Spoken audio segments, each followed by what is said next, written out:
it's clear that we're all, some of us, desperately awaiting some type of political act, some type of critical agency that might create a new sense of meaning, especially in US and European Western politics.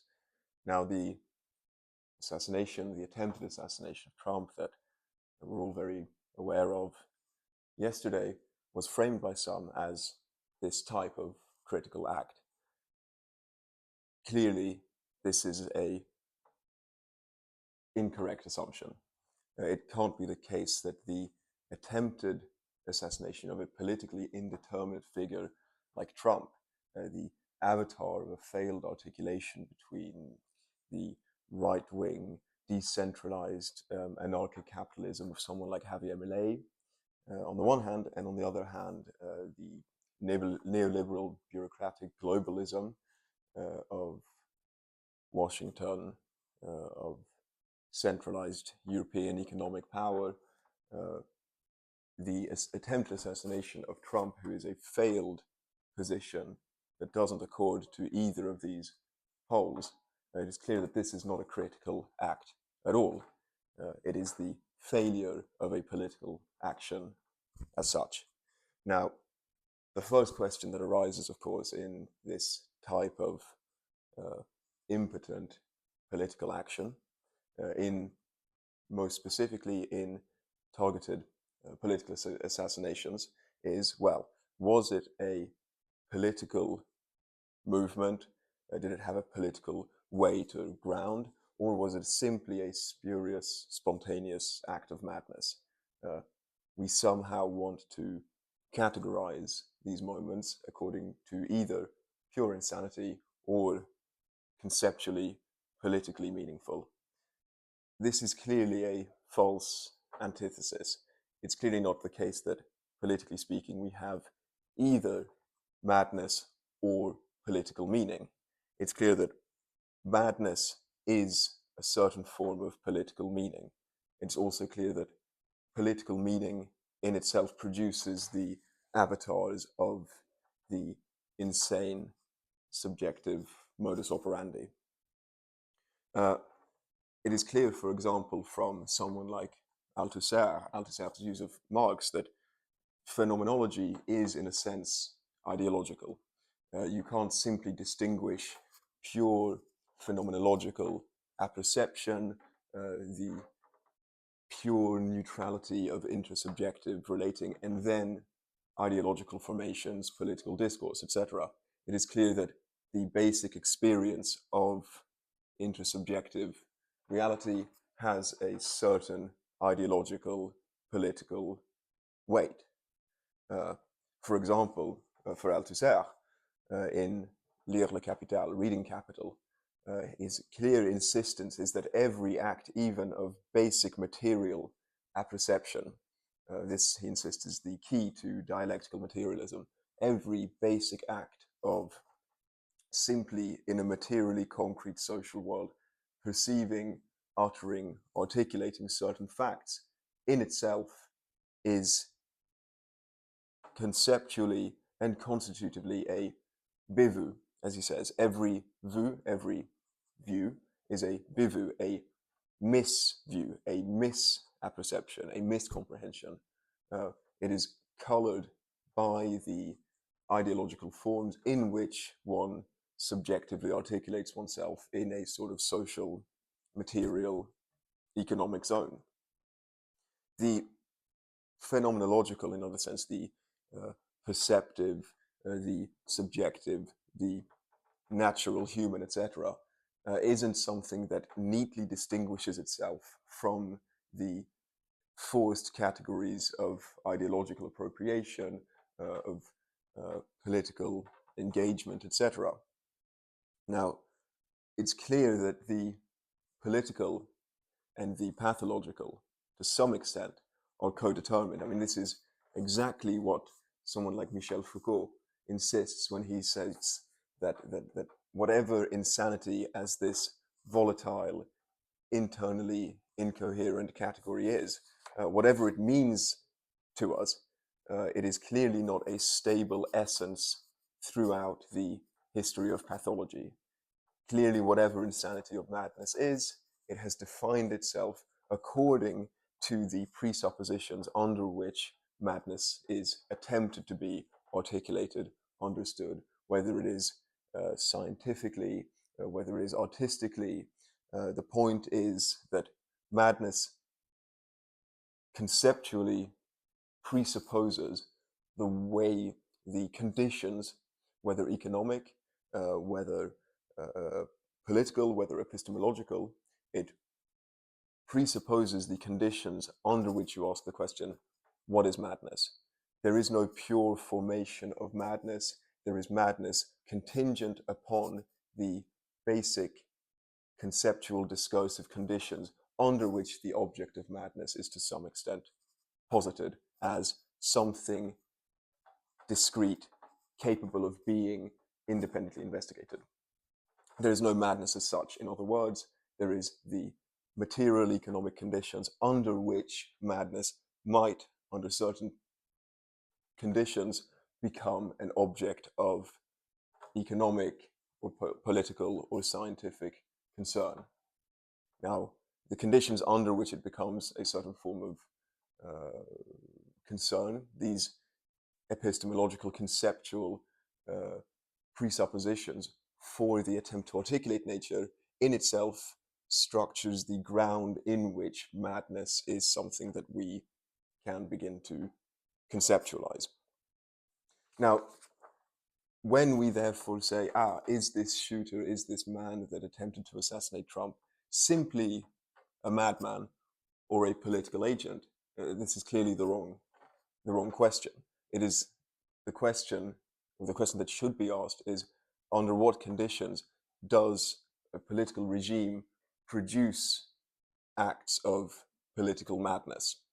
This was, I'm not the greatest fan of them, as you might know, but this is precisely the question asked by Deleuze and Guattari in their two-piece work, Capitalism and Schizophrenia. It's not that you have something like a hegemonic economic structure that sort of appropriates certain modes of production and universalizes them or globalizes them. And then you have the independent sector of intersubjective or phenomenal experience. It's that the basic act of subjective experience of pathological utterance and articulation has an economic weight.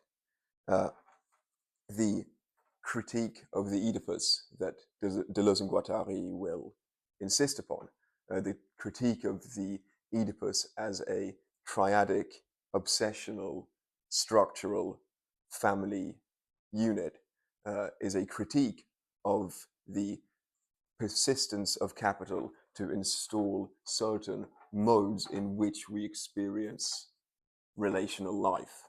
The Oedipal neurosis, the avatars of the Freudian Oedipus, is for Deleuze and Guattari a state-mediated production.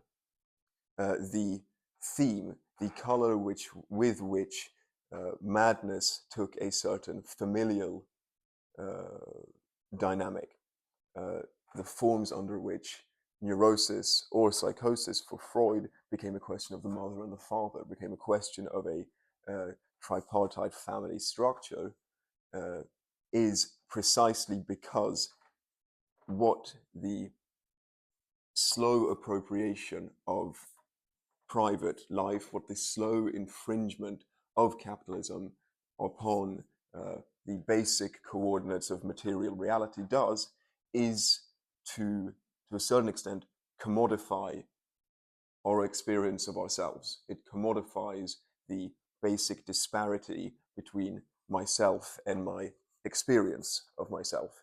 Therefore, even in neurosis, the nuclear family dynamic presents itself as the false cause of my internal alienation from myself, etc.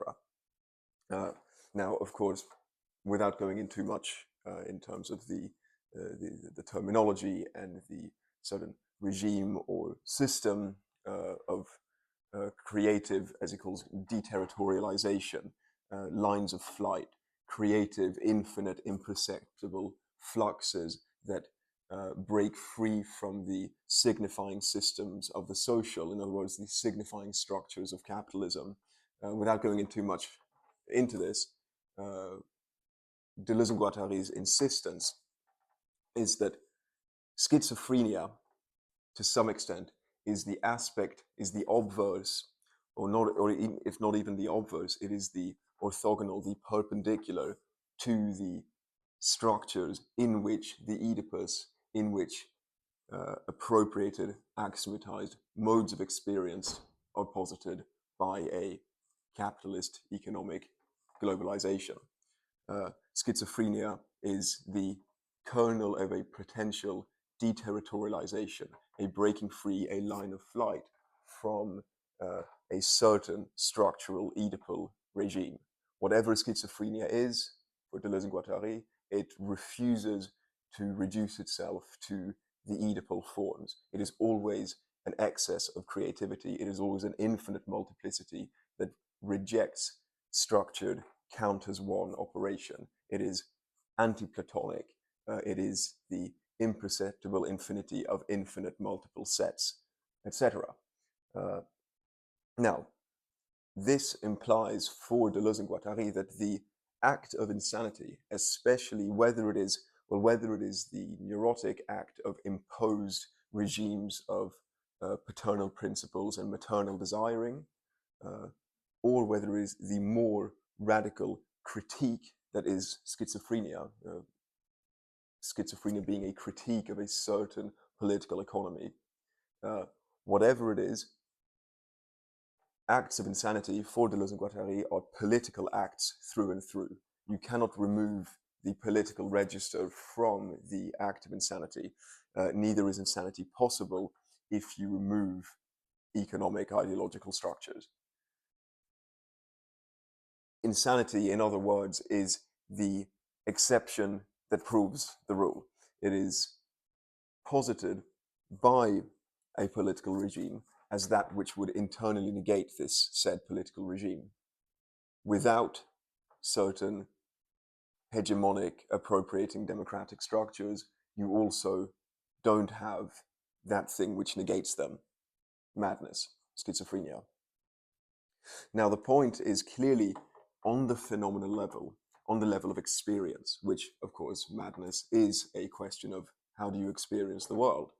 It's perhaps not that you experience incorrectly, but you experience it in a mode that is irreconcilable with communal forms of knowledge, with a certain symbolic discourse that makes day-to-day life function as it should. Clearly, of course, madness is a question of experience of knowledge, yet the conditions for the question of experience that madness is a political condition. Whatever this break in communal shared forms of discourse and knowledge is, and whatever rupture in the everyday that insanity might be, it is always a politically stylized rupture. It is a rupture, a break, a new form of discourse, a new radical reconceptualization that posits itself as internal to and acting towards political discourse. Now, if we go back to the defining moments, let's say, of something like German idealism, Fichte. Now, for Fichte, any relation of political right, I mean, this is from the Foundations of Natural Right, any form of political right must be ontologically, phenomenologically grounded in the experience of the self. If you cannot deduce how the self relates both to itself as another and to the other as a condition of the self, you cannot deduce the basic coordinates for political right. If you remove selfhood, phenomenology, basic material, subjective experience, you remove the capacity to articulate a political situation.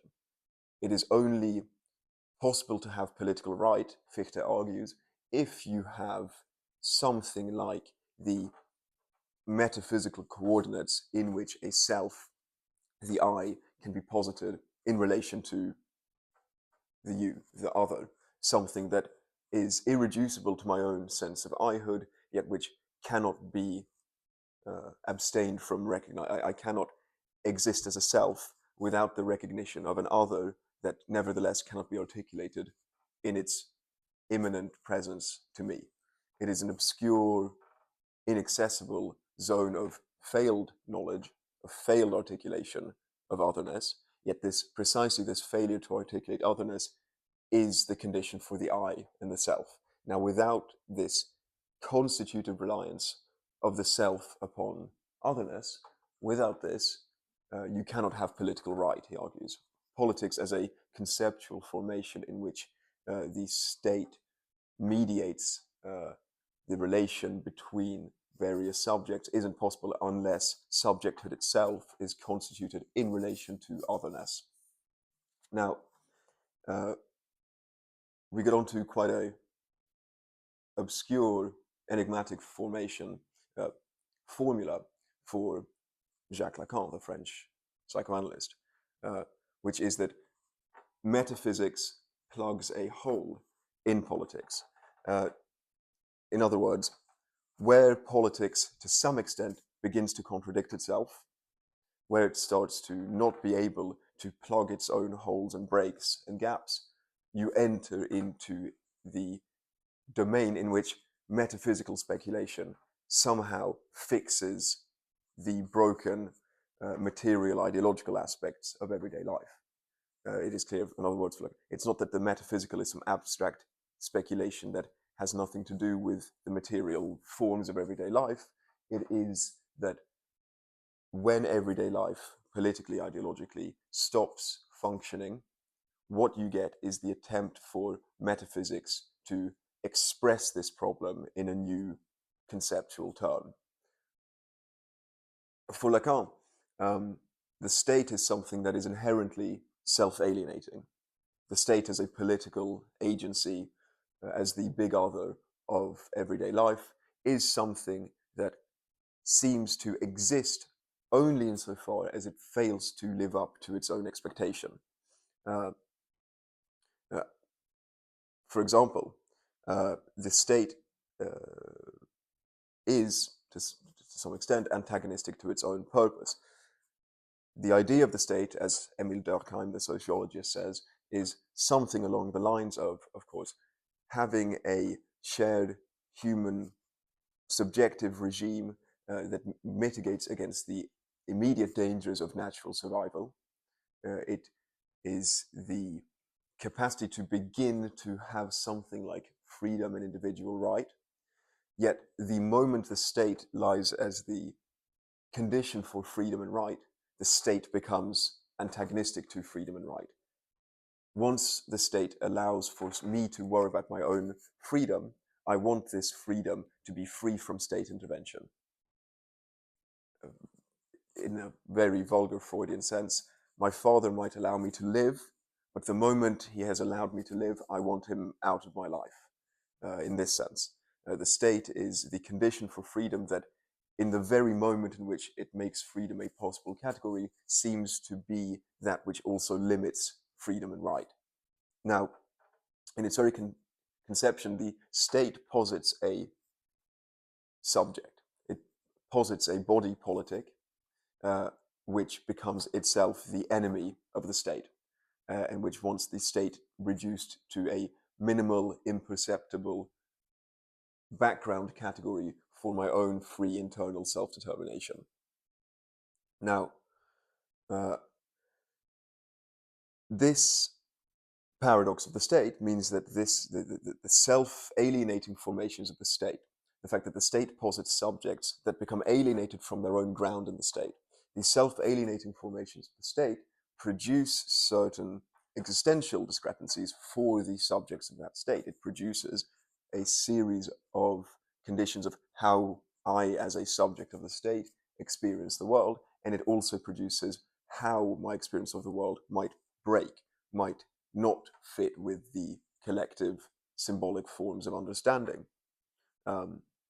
Now, as we see with Fichte, the question of the state, it's the same with Schelling, it's the same with Hegel. The question of the state is a question of liberty and freedom. Now, liberty and freedom are metaphysical questions. How you might articulate something like freedom in the confines of a subjective agency is also the question of how you might articulate something like freedom, liberty in the confines of a subjective agency that exists as a presupposition and as a consequence of a centrally organized state. The metaphysical conditions of freedom are metaphysical conditions that fill a certain paradox, a lack, a discrepancy in a political register, where the state seems to posit a state of things that it then negates. This breach, this paradox, can only be filled by metaphysics, specifically the metaphysics of freedom, of liberty. In other words, therefore, for Lacan, every metaphysical thesis, every act of metaphysical speculation is, because it is an act of speculation upon liberty, upon freedom, it is ipso facto a political act. At the ground of the question of selfhood, at the question of experience, existence, phenomenology, we have a political state of things. The question of what is the self, in what sense might I know things, under what conditions am I sane or insane? These are always questions that arise from a political ground, from a ground of the state. Now, it is clear ultimately that the question of what is politics only arises once the state exists. Politics doesn't exist without the question of the state. As Engels, as Marx said, politics will disappear once the state disappears. We no longer have the antagonisms, the political, metaphysical antagonisms produced by the state if the state disappears. So I reference the state because ultimately the existence of the state is the existence of politics. At the same time, the existence of the state, being the existence of politics, is the existence of selfhood and of metaphysical questions of liberty, of freedom. What this ultimately means is that there is no such thing as a politically neutral act. When we have the avatars of radical, crazy political agents, as we say, people who we often convince ourselves, well, they're just crazy, so we don't need to worry that much. It was never a heavy conceptual political critique. It was simply the spur of a disoriented mind. This needs to be reversed. This spur of the moment of insanity is political. There is no distinction between the insane on the one hand and the sane political on the other. Politics produces a certain aspect of madness, and madness is in itself a critique of a certain political ideological regime. Even if whatever agent of some radical political act, even if this agent has no political convictions of their own, if they have no internal political alignment, it is still the case that whatever madness is, as Foucault says, it is a category of experience that arises under a set of political presuppositions. It is always a political act. Madness is a question of selfhood, of freedom, that finds its ground in the certain tensions of the body politic.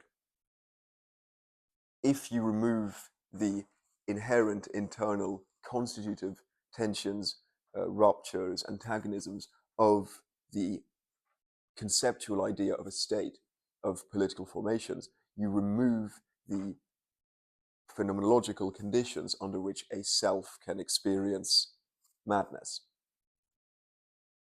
The takeaway message is, for Lacan, for Fichte, for Deleuze, whatever question you're asking about your basic material experience of the world, you must recognize in this that even where it goes wrong, even when the formal floodgates for madness are opened up, you are always speaking an ideological political language. The basis for perception, for the appropriation, the existential physical appropriation of the social intersubjective world for its basic material understanding. The conditions for this understanding lies within ideological conditions, lies within a certain set of presuppositions, a certain framework in which my selfhood and my agency can by itself be articulated. There is no distinction between a simply mad act of insanity, a simple, crazy, spontaneous act. There is no distinction between such a mad act of insane spontaneity and a political act. Madness is always something political.